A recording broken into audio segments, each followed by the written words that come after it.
Good morning, everybody. Welcome again. This morning, the message comes from Amos 3, and the title is God Doesn't Do Anything Without Warning Us. God told Amos to go and speak to the people of Israel to warn them that he was going to punish them for their behavior. And we need to understand that when God speaks to us, when he tells us something, what he says he will do it. Because he is not a man that he should lie. Let us read number 23, verse 19, and it says, God is not human that he should lie, not a human being that he should change his mind. Does he speak and then not act? Does he promise and not fulfill? So when Amos went to the people of Israel, God sent him with some questions for them, and it reads, Do two walk together unless they have agreed to do so? Does a lion roar in the thicket when it has no prey? Does it growl in its den when it has caught nothing? Does a bird swoop down to a trap on the ground when no bait is there? Does a trap spring up from the ground if it has not caught anything? When a trumpet sounds in a city, do not the people tremble? When disaster comes to a city, has not the Lord caused it? Surely the sovereign Lord does nothing without revealing his plan to his servants, the prophet. The lion has roared. Who will not fear? The sovereign Lord has spoken. Who can but prophesy? God asked the Israelites all these questions. Why? Because, in other words, he told Amos to go and warn them that he is going to punish them for their behavior. And in other words, with all this question, God was asking the Israelite, will I not punish you because of your behavior and your disobedience? Will I not do so? That you obey, that I will not punish you. If no parents will go and punish their children if their children are obedient, if their children obey. Instead, when your child obey and behave well, your child get rewarded. And God also wants to reward his children, but he is asking us to be obedient. He is asking us to be submissive to him. We need to listen to what God is telling us to do. There are many people out there that, like the Israelites, they want God's protection, God's blessing, abundance, provision, money. They want God to do everything for them. They want a lot of blessings. They want God to keep his part of the agreement they have, or the covenant. The Israelites want that, but they don't want to keep their own. They don't want to be obedient. They don't want to behave and be faithful to God. And there are people also that want the same. They want everything from God. They want all the good things from God. But the little that God is asking from them and from us, we are not willing to do it. We are not willing to say, yes, Lord, I will obey. Yes, Lord, I will behave according to your word. I will walk according to your word. No. And it doesn't work like that. It is when you're in a relationship, both parties need to contribute to the relationship for it to grow stronger and to last. If if only one party is putting and doing his efforts to keep the relationship going, at the end of the day, the relationship will fail. It won't work out.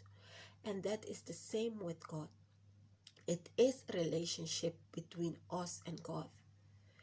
And we need to keep also do our part. God do his part. And we need to do our part. We need to be obedient. We need to submit to God. That is what is our part in this relationship. And God will do all the rest because He is our caretaker. He protects, He provides, He blesses us abundantly. And that is why in this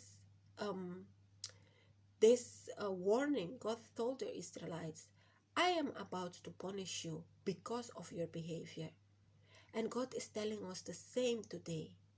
If we don't behave, we will receive punishment for our disobedience. God never do something without warning us first. He will warn us personally. He may send His prophets to warn us, but God always warns us for before he take a step to do something. Let us read Deuteronomy chapter 30, verse 15 till 20. And I think this is very important because this is a warning. It was a personal warning. God did it personally to the Israelites, but it is also a personal warning for us today. And it says, see, I set before you today life and prosperity, death and destruction. For I command you today to love the Lord your God, to walk in obedience to Him, and keep His commands, decrees, and laws. Then you will live and increase, and the Lord your God will bless you in the land you are entering to possess. But if your heart turn away and you are not obedient, and if you are drawn away to bow down to other gods and worship them, I declare to you this day that you will certainly be destroyed.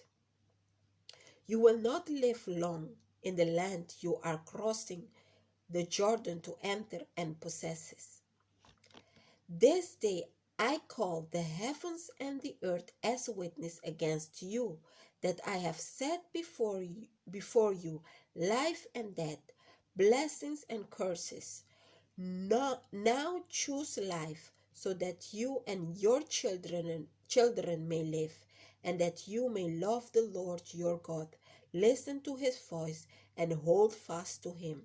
For the Lord is your life, and He will give you many years in the land He swore to give to your fathers, Abraham, Isaac, and Jacob. It was a long piece, but it is important for us to understand that God gave us two options. It is life and it is death. It is for us to prosper, or it is for us to be destroyed. So God is giving us options, and there is only two options. There is no middle way. It is or good or evil, or you choose life or you choose death.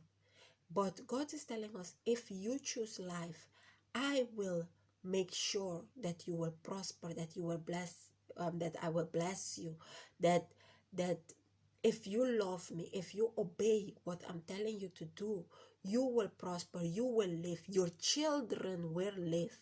It's not only for you, but also for the generations to come. But people don't want to keep their part, but they want God to keep His part. Is that fair? To be honest, is that fair? If you're in a relationship and only you are giving and giving and giving, and the other party is just demanding and taking and demanding and taking, at one point you will get like, I had enough with this. I'm not going to do anything anymore for this person.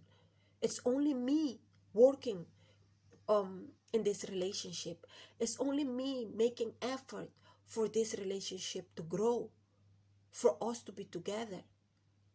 And God is sending His prophets in this time. He have gave us through His word so many warnings that how the end will be for those who disobey. When time comes that we need to stand in front of God to give account for our behavior, for all the actions we took. There will be no excuse for us.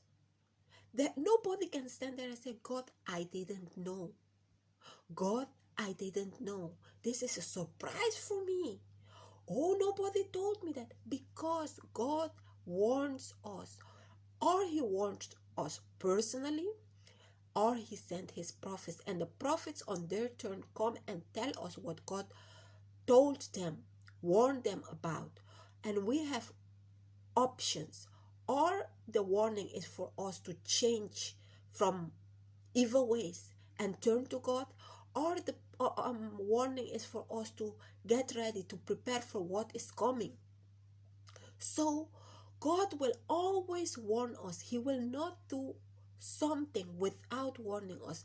The choice is ours to listen, to do what he tells us to do, or to continue enjoying life without paying attention to what he is telling us to do.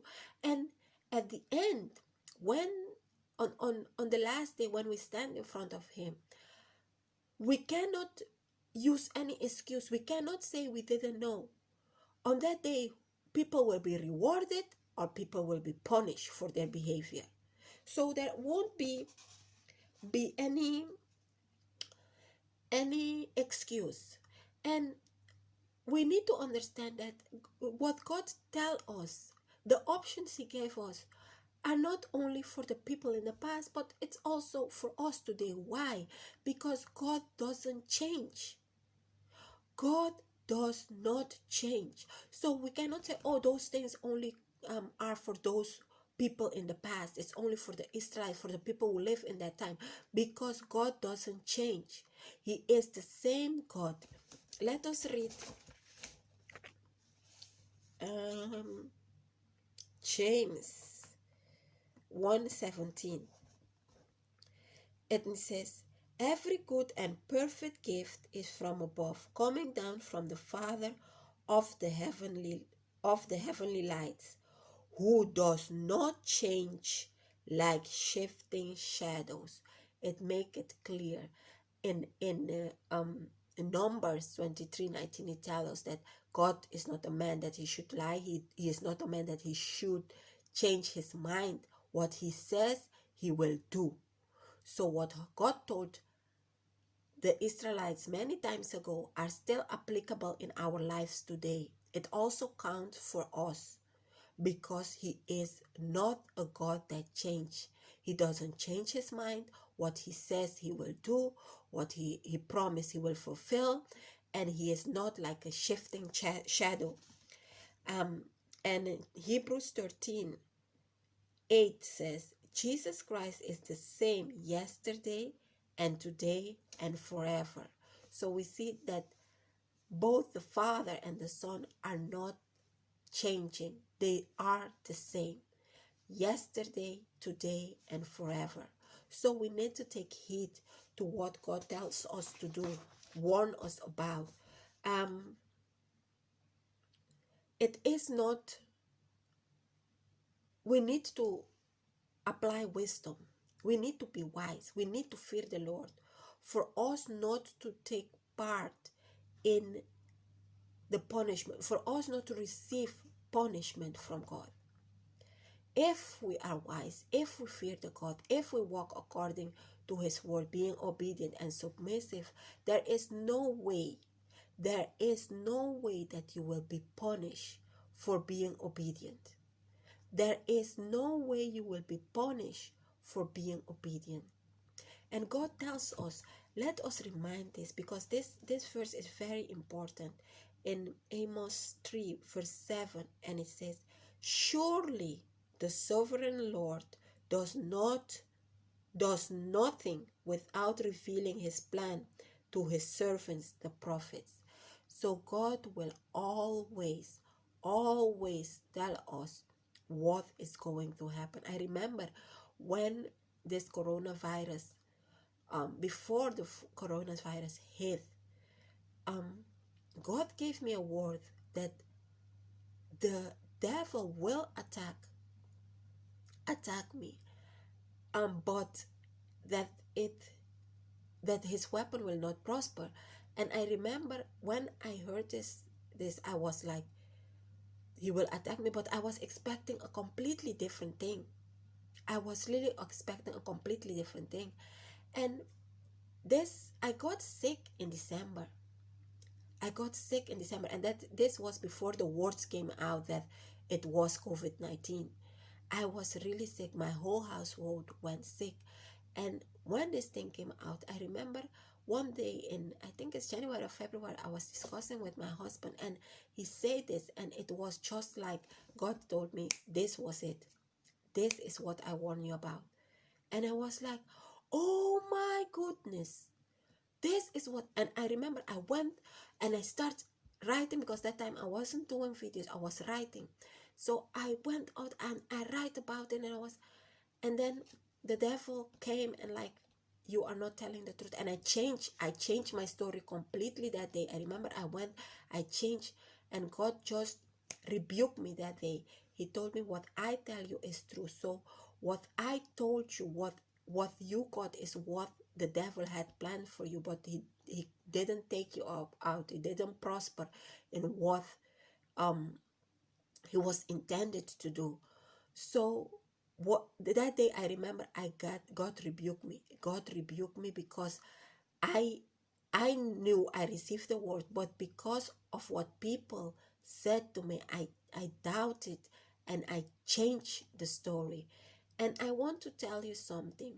When God warns you, when God tells you something is like this, you can test the spirit, because it's always good to test the spirits to know that it's God speaking to you. But God's word will come to pass. It will. There is no doubt in that. There is no doubt in that. God warned us in every circumstances. Of is for us to change, or it is for us to get ready, to prepare for what is coming. So let us take heed, let us be wise and listen to God's warnings. Let us be wise and listen to what God is telling us to do through his prophets, to personal encounters with him when he is speaking to us personally. Take heed to God's warnings, to his word. Let us be obedient and submissive, because God's word is true. It surely will come to pass. This is the message of today, and God bless you. Bye bye.